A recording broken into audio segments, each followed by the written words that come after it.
سیر نمی شوم ز تو ای مه جان فزای من، جور مکن جفا مکن نیست جفا سزای من.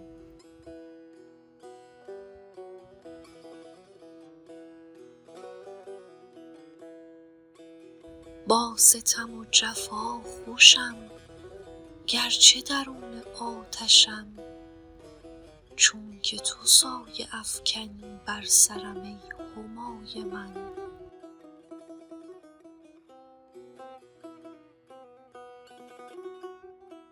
چون که کند شکرفشان عشق برای سرخوشان، نرخ نبات بشکند چاشنی بلای من.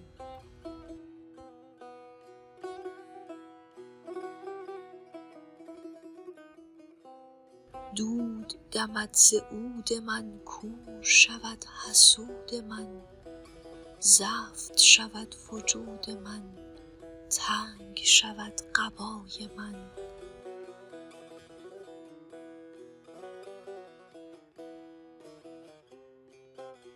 آن نفس این زمین بود چرخ زنان چو آسمان، ذره به ذره رقص در نعره زنان که های من.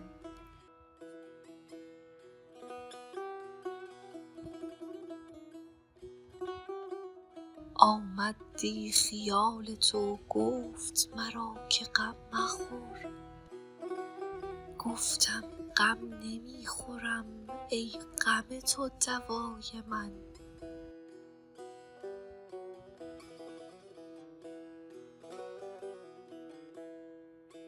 گفت که غم غلام تو هر دو جهان به کام تو، لیک ز هر دو دور شو از جهت لقای من.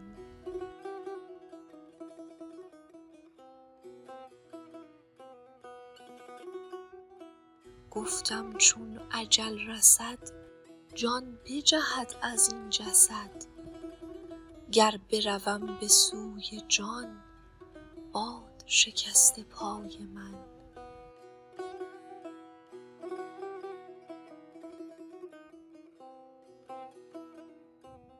گفت بلی به گل نگر چون ببرد قضا سرش، خنده زنان سری نهد در قدم قضای من.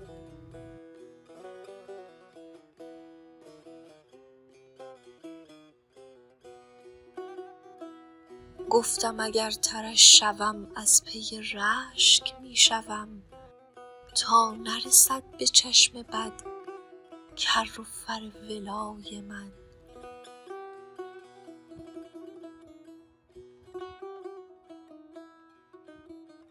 گفت که چشم بد بهل کو نخورد جز آب و گل، چشم بدان کجا رسد جانب کبریای من.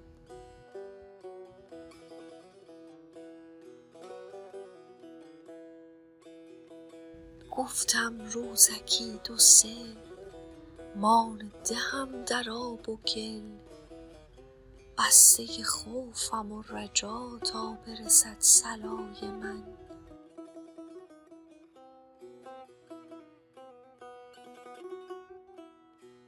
گفت در آب و گل نی سایه توست این طرف، برد تو را از این جهان صنعت جانربای من.